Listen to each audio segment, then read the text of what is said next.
Where do I start? Where do I start? That was an unbelievable game of football. Croatia 3, Spain 5. And we just witnessed the classic.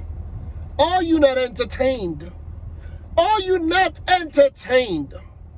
And we're only in the round of 16. Euro 2020 has been a wonderful, wonderful tournament. It has. 5-3 win for Spain. Well-deserved win. I predicted Croatia to win the match. For it to go to extra time and penalties for Croatia to win the game. And that was my heart predicting that. Because, you guys know I like the Croatian national team. But my head said it was going to be Spain. If you don't believe me, go watch my live stream last night. And for those of you guys who were in the live stream, you know that's exactly what I said. But look, valiant effort from Croatia. They were always up against it, coming up against this Spain team who seemingly have kicked into higher gear. And remarkably, the last 3 matches between Croatia and Spain have now given us 19 goals.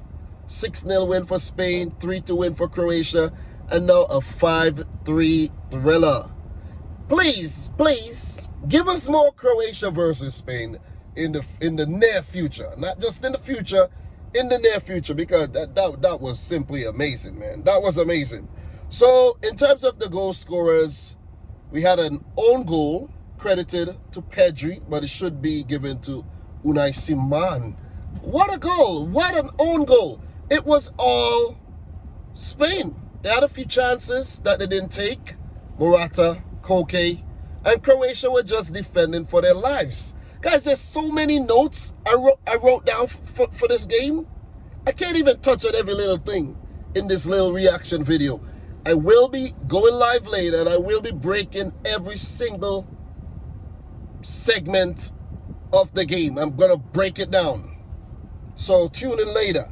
But just to touch on the goals and just to touch on, the emotion and everything that happened in this game, Pedri, that own goal, back pass by Pedri, tiki-taka didn't work. And I don't know what Unai Simon was thinking, the Bilbao keeper, and into the back of the net. Croatia, let me just put it this way. Croatia did not deserve that goal. They didn't. They only had like 20-something% of the ball. They were defending for their lives. And Spain basically, gifted them that goal. It was Christmas all over again in June. See, that's why I wore a Santa hat in my round of 16 prediction, because I knew we were going to get Christmas again. I knew it. I knew it. So Croatia with the goal, but the lead didn't last too long. Spain were made to chase the game, but it was like back to basically what was happening before Croatia got that own goal.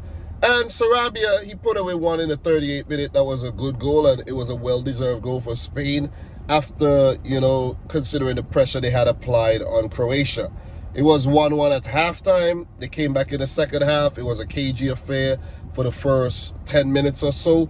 And then Azpilicueta with the 57th minute header, crossed in by Ferran Torres, who I have to say did change the game.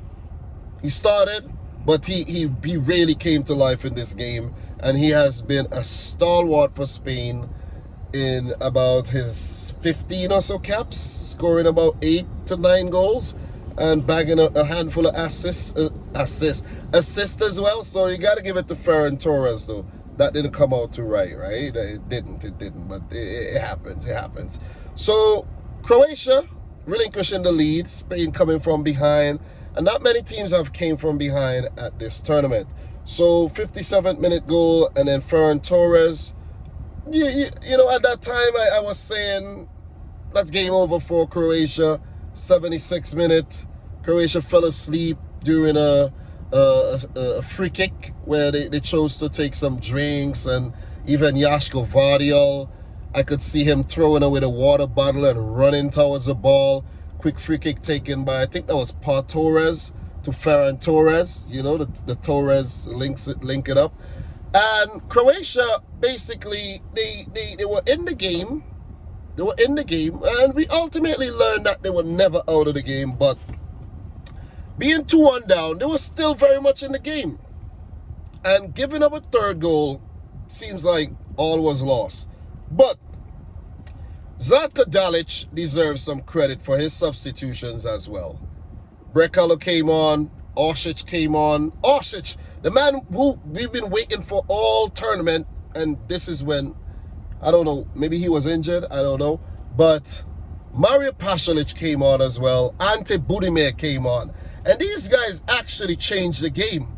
And Croatia roared back. That was a brilliant run from the midfield. Played in the man down over on the right flank. Ran to the byline, cut it back, and caused a whole lot of trouble for the Spanish defense. And we had Mislav Orsic putting it in 85th minute, 3-2. And then you had Pasalic putting in, heading in across from Mislav Orsic, who attacked down the left-hand side. And that was a sweet ball. The Tottenham Hotspur fans and the players wouldn't know about a player by the name of Mislav Orsic. So 3-3, extra time. I couldn't believe it. I was like, God damn. Guys, I was actually heading home from work, watching this game, and then I was actually heading to get my car inspected. I still have to do that, but I had to pull over. I said, let me pull over. I'm in the parking lot of a McDonald's. Let me get some McDonald's because, listen, this game is going the full distance. Ate my McDonald's. You know, I had a spicy chicken sandwich, guys, and a smoothie with some fries. I don't have McDonald's very often. I know some of you guys are going to be saying, oh, McDonald's ain't no good for you. I hardly eat McDonald's. But, man, 3-3, I couldn't believe what I was witnessing. And I was saying to myself, why are Croatia putting their fans through this? Are they going to go on to win the game? They came into the extra time period well-spirited, but it just wasn't their day, man. This guy, Dani Olmo, who played his football in Croatia for Dinamo Zagreb and who developed his game in Croatia as well, he just wreaked havoc on this Croatian defense, and Morata scored in the 100th minute. That was a really, really good ball in by Olmo. And you have to criticize the position of Josip Brekalo. Why was he playing at right back? Think about it, guys. Let me just mention this before I forget. You get back in the game at 3-3. You have an available substitute because you go into extra time. Why not bring on a defender? I am pretty sure Shimi Vasaliko was on the bench. I'm pretty sure Vasaliko is on the bench, or I should say was on the bench. I'm pretty sure, man. Juranovic was taken off. I like that move, seeing that Croatia needed the goals. But look, man, after you get the goals, you have to take it to penalties. Croatia tried to win this game. They tried to win the game in 120 minutes. They could have done it, but I think they exhausted all the efforts by getting back from being 3-1 down. You see what I'm saying, guys? And that goal by Morata just summarized what I just said. Good goal. And Morata, who has been missing them for fun, put that one away very, very, very brilliantly. And 4-3, Croatia was still in the game, but Dani Olmo linking up with Oyarzabal again. 5-3. The Croatian defense, nowhere to be found. Who's the culprit again? Josip Brekalo, not a defender. So there you go again. Zlatko Dalic should have made the change. He should have brought on another defender, and the fact that the Croatia even got back in the game, he should have just tried to keep what he had, the goals he had picked up. Seriously, that's what I would have done. That was not the right decision. It wasn't the right decision. And in the second half of extra time, Budimir did get a chance, put it wide. And I think that was the last big effort that Croatia had.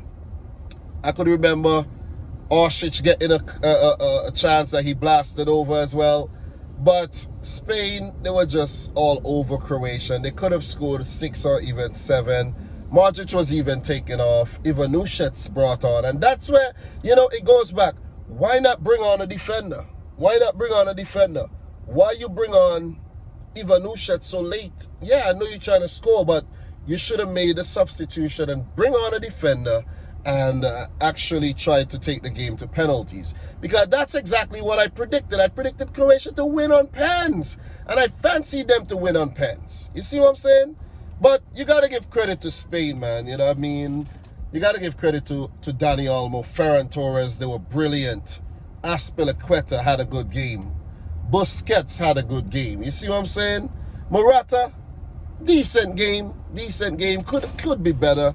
Seeing that, he does get a lot of chances. Pedri, I think you got to give it to Pedri, man. Great game. Laporte, solid game.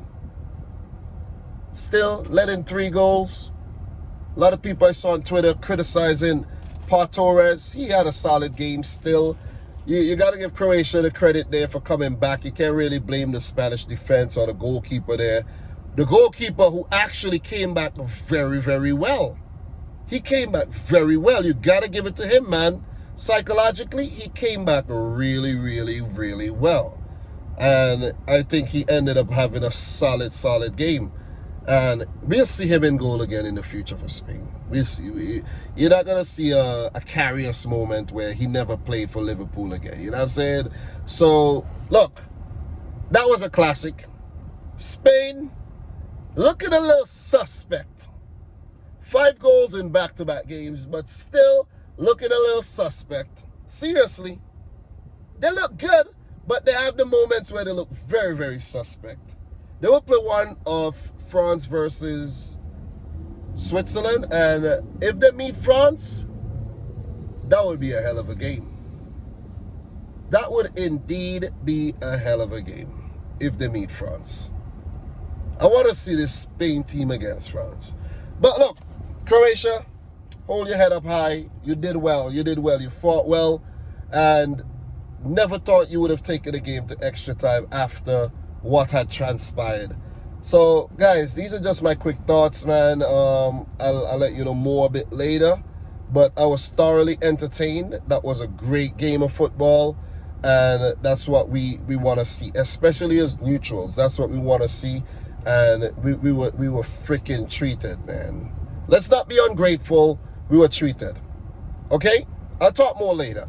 Subscribe if you're new. Like the video if you like it. And from your boy, Dominic Rich. Until next time. Peace out. Rich Squad. Peace.